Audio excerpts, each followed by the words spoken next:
What happens when one of Hollywood's biggest stars sits down for what should be a lighthearted chat, and it turns into one of the most uncomfortable moments in daytime television history? The Kelly Clarkson Show has built its reputation on warmth, laughter, and genuine conversation. But what unfolded during Channing Tatum's appearance shattered that image in spectacular fashion. Before we get into the jaw-dropping details of how this interview went completely off the rails, make sure you hit that subscribe button and drop a comment below telling us what you think really happened here, because trust me, you're going to have opinions about this one. The interview started like any other. Kelly welcomed Channing to the stage with her signature enthusiasm, that bright smile lighting up the studio as the audience erupted in applause. Channing walked out, waving to the crowd, and settled into the guest chair across from Kelly. The energy seemed positive, normal, even. Kelly dove right in with what seemed like an innocent question about his latest project, a film that had been generating buzz for months. Channing started talking about the creative process, the challenges of the role, all the standard promotional talking points you'd expect from a seasoned actor making the rounds. But then Kelly shifted gears. She leaned forward slightly, her expression changing from casual interest to something more pointed, more deliberate. She brought up something that caught Channing completely off guard. She mentioned an interview he had done years ago, one where he made some comments about the industry, about fame, about the toll it takes on personal relationships. Now, most hosts would tread lightly here, maybe use it as a springboard for a deeper conversation about growth and change. But Kelly didn't do that. She pressed in harder. Kelly asked him directly if he stood by those comments, if he thought his perspective had changed, or if he was just saying what he needed to say back then to maintain his image. The way she phrased it, there was an edge to it, a challenge hanging in the air. You could see Channing's expression shift. The easygoing movie star persona flickered for just a moment. He paused longer than you'd expect, and when he responded, his tone had changed too. Channing said he thought it was interesting that she would bring that up, that of all the things they could discuss about his current work, about the projects he was passionate about now, she wanted to rehash something from years ago. He wasn't aggressive, not yet, but there was definitely a defensive wall going up. Kelly didn't back down. She clarified that she brought it up because she thought it was relevant, that audiences deserve to know if public figures actually believe what they say, or if it's all just part of the performance. That word performance seemed to land differently than Kelly might have intended. Channing sat back in his chair, and you could see him processing, deciding how to respond. He pointed out that everyone in this business, including talk show hosts, are performing to some degree. He said, "That's not dishonesty. That's just understanding the medium you're working in." The comment hung there between them and the audience, which had been comfortably laughing and clapping moments before, went quiet. You could feel the shift in the room. Kelly's smile tightened. She acknowledged his point, but then pivoted to another angle. She brought up how he had spoken about authenticity in that same old interview, about how important it was to him to be genuine with his fans. Then she asked point blank if he felt he was being genuine right now, or if this was just another performance. The question was sharp, cutting in a way that went beyond normal interview banter. This wasn't playful challenging. This was something else entirely. Channing's jaw tensed. He asked Kelly what exactly she was trying to get at, what the real agenda was here. He said he came on the show to talk about his film, to connect with her audience, not to be interrogated about his character. Kelly responded quickly, saying she wasn't questioning his character. She was simply asking questions that her viewers would want answered.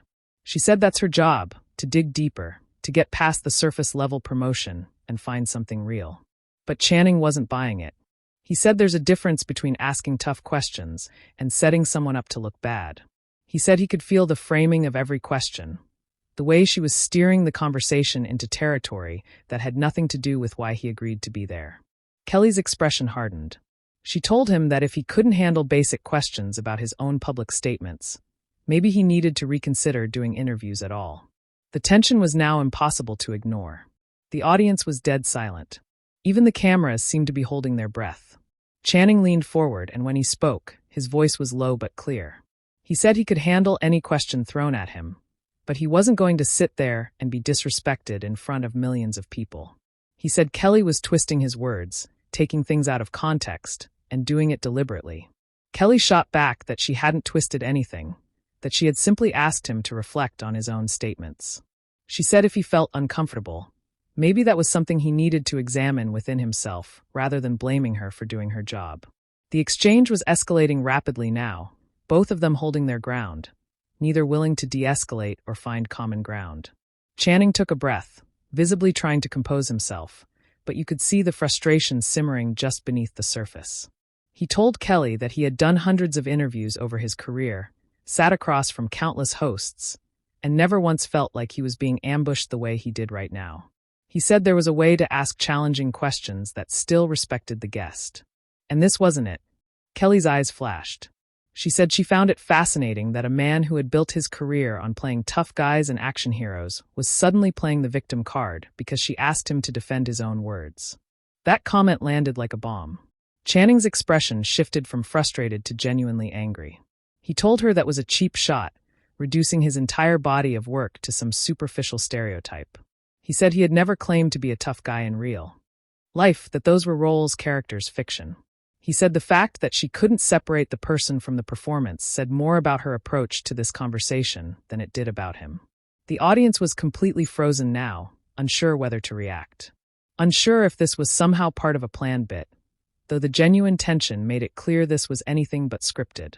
Kelly leaned back in her chair, crossing her arms, and asked Channing if he was always this defensive when someone pushed back on him. She said she had interviewed plenty of celebrities who could handle direct questions without falling apart. Channing laughed, but it was a harsh, humorless sound. He said he wasn't falling apart. He was calling out what was happening in real time. He said Kelly was trying to create a moment, trying to manufacture drama for ratings, and he wasn't going to play along. Kelly's voice went up slightly, that measured talk show host composure starting to crack. She said if anyone was creating drama, it was him, that he was the one who escalated a simple conversation into a confrontation. She said all she had done was ask legitimate questions, and he had turned it into this. Channing shook his head, saying that was revisionist history happening in real time. He said from the moment he sat down, Kelly had been steering the conversation toward conflict, and now she was trying to make him the bad guy for recognizing it. The back and forth was rapid fire now, overlapping at points. Kelly insisted she was doing exactly what her audience expected from her. Being real, being authentic, not just lobbing softball questions. Chan countered that there was nothing authentic about this, that it felt calculated, pre-planned, even. He asked if she had come into this interview, already deciding she was going to make him uncomfortable. Kelly denied it emphatically, saying she never goes into an interview with an agenda beyond having a genuine conversation. Channing pressed her on that. He asked her to explain how bringing up a random interview from years ago, something that had nothing to do with his current project, qualified as genuine conversation. Kelly said it provided context. It showed growth or lack thereof. It gave the audience a fuller picture of who he was. Channing said it was a gotcha tactic, plain and simple, and they both knew it. He said if she wanted to give the audience a fuller picture, she could have asked him about his charitable work, about his growth as a father, about the artistic risks he had taken recently. But instead, she went straight for something she knew would put him on the defensive. Kelly's tone shifted again, becoming colder, more clipped. She said she wasn't going to apologize for asking hard questions, that if he couldn't handle the heat, maybe he should stick to puff-piece interviews on morning shows. Channing stood up from his chair, not quickly, not dramatically, but deliberately. He said he was done, that this had stopped being an interview and had become something else entirely, something he didn't sign up for and wasn't going to participate in. Kelly looked genuinely surprised for the first time. She told him to sit back down, that they still had more to discuss. Channing said there was nothing left to discuss, that it was clear this conversation was never going to be productive. Kelly's voice took on an almost pleading quality, though whether it was genuine or performative was impossible to tell. She said he was overreacting, that they could move on to other topics, that they didn't have to stay stuck on this one point. But Channing wasn't having it. He said the problem wasn't just one question or one topic. It was the entire approach, the entire tone Kelly had set from the beginning. He said he had tried to be gracious, tried to answer her questions honestly, and it didn't matter because she had already decided what narrative she wanted. Kelly stood up too now, saying that was completely unfair, that she had given him every opportunity to explain himself, and he had chosen to be combative instead. Channing turned to face her more directly. He said he had been nothing but professional until she started taking shots at him, questioning his integrity, suggesting he was fake.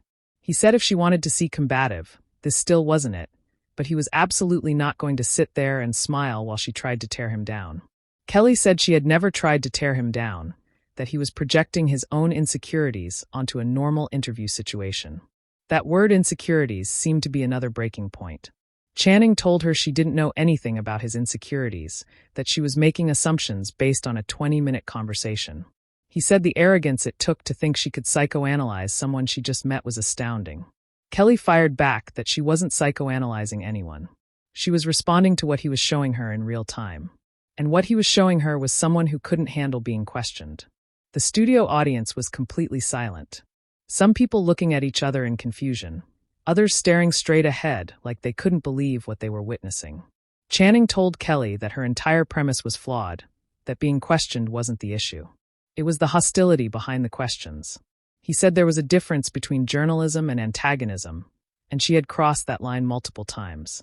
Kelly said she resented the implication that she was being hostile, that she had maintained professionalism throughout while he had become increasingly aggressive.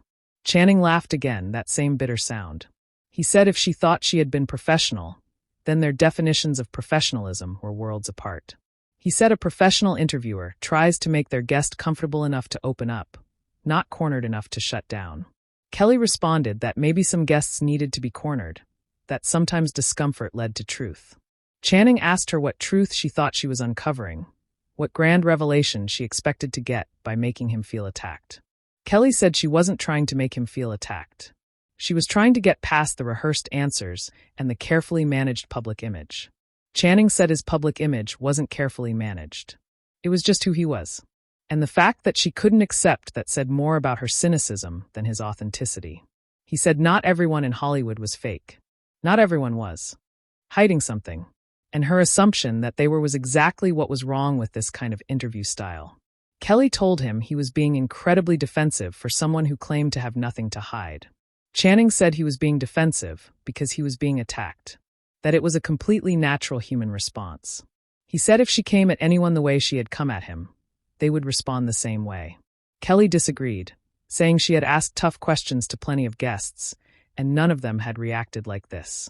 Channing said maybe those guests were better at hiding their discomfort. Or maybe Kelly hadn't pushed them as hard as she was pushing him.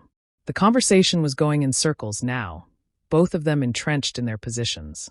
Kelly said she stood by every question she had asked, that they were fair and relevant. Channing said they might have been fair in a different context with a different tone, but the way she had delivered them made them feel like attacks. Kelly asked him why he was so focused on how she made him feel instead of the substance of what she was asking. Channing said because the how matters. That communication isn't just about words. It's about intent and tone and respect. Kelly said she had shown him respect by taking him seriously enough to ask substantive questions. Channing said there was nothing respectful about the way she had conducted this interview. He said respect would have been listening to his answers instead of just waiting for her next opportunity to challenge him. Kelly said she had listened to every word, and what she heard was evasion and deflection. Channing said what she heard was her own preconceived narrative being confirmed, because that's what she wanted to hear. At this point, you could see producers in the wings, crew members exchanging worried glances, everyone trying to figure out how to handle what was unfolding. Kelly noticed the activity and seemed to remember suddenly that they were on camera, that this was being broadcast, that there would be consequences. She tried to change her approach, her voice softening slightly. She told Channing that maybe they had gotten off track, that perhaps they could reset and try again. But Channing shook his head. He said, "You couldn't reset something like this, that the damage was done." He said the audience had watched the whole thing unfold. They had seen exactly how Kelly approached the conversation, and no amount of backtracking would change that. Kelly said she wasn't backtracking. She was trying to salvage what was left of the interview. Channing said there was nothing left to salvage, that this interview was over the moment she decided to make it adversarial instead of conversational. Kelly's frustration was fully visible now. She said she had given him every chance to have a good interview, and he had sabotaged it with his attitude. Channing said she was rewriting history again, that she was the one who had set the tone from the start. He said he came in ready to have a fun, engaging conversation, and she turned it into an interrogation. Kelly said if he experienced normal questions as an interrogation, that was his problem, not hers. Channing took a step toward the edge of the stage. He told Kelly that he genuinely felt sorry for her if this was what she thought good interviewing looked like. He said she had a platform, a voice, and an opportunity to connect with people, and instead she used it to create conflict. Kelly said she used her platform to hold people accountable, to not let celebrities just coast through on charm and talking points. Channing said there was a difference between accountability and antagonism, and she seemed incapable of seeing it. Kelly asked him what he wanted from her, an apology for doing her job. Channing said he didn't want anything from her at this point. He just wanted to leave. He said this had been one of the most unpleasant professional experiences he had had in years, and he included some genuinely difficult film shoots in that calculation. Kelly said she found it hard to believe that being asked a few challenging questions ranked among his worst professional experiences. Channing said it wasn't the questions, it was everything around them. The setup, the tone, the refusal to engage in good faith. Kelly said she had engaged in complete good faith, and he had met that with hostility. Channing said she was gaslighting him now, trying to make him question his own perception of what had happened. He said everyone watching could see what had transpired. They didn't need Kelly to reframe it for them. Kelly said the audience was smart enough to make up their own minds about who was being reasonable and who was overreacting. Channing agreed, saying he was confident in what conclusion they would reach. Kelly crossed her arms and told Channing that if he was so confident the audience would side with him, maybe he should sit back down and finish the interview properly. Show everyone he could handle a real conversation. Channing said he had nothing left to prove to her or anyone watching, that his work spoke for itself, and this circus didn't change that. Kelly said walking away would only make him look worse, that it would confirm everything she had been suggesting about him not being able to handle pressure. Channing stopped moving toward the exit and turned back to face her. He said he found it fascinating that she was now trying to manipulate him into staying by threatening his reputation. He said that was exactly the kind of tactic he would expect from someone who had been operating in bad faith this entire time. Kelly said she wasn't manipulating anyone. She was simply pointing out the reality of the situation, that leaving in the middle of an interview would be seen as running away. Channing said he wasn't running away. He was making a conscious choice not to participate in something toxic. He said there was strength in knowing when to walk away from a situation that wasn't serving anyone. Kelly said it was serving her audience, who deserved to see how he handled himself under pressure. Channing said her audience deserved better than watching a host berate a guest for entertainment value. Kelly's face flushed. She said she had never berated him, that she had asked questions, and he had fallen apart. Channing told her to stop lying, to stop trying to rewrite what had happened right in front of everyone. He said the cameras caught everything. The footage would speak for itself. Kelly said she welcomed people watching the footage because it would vindicate her completely.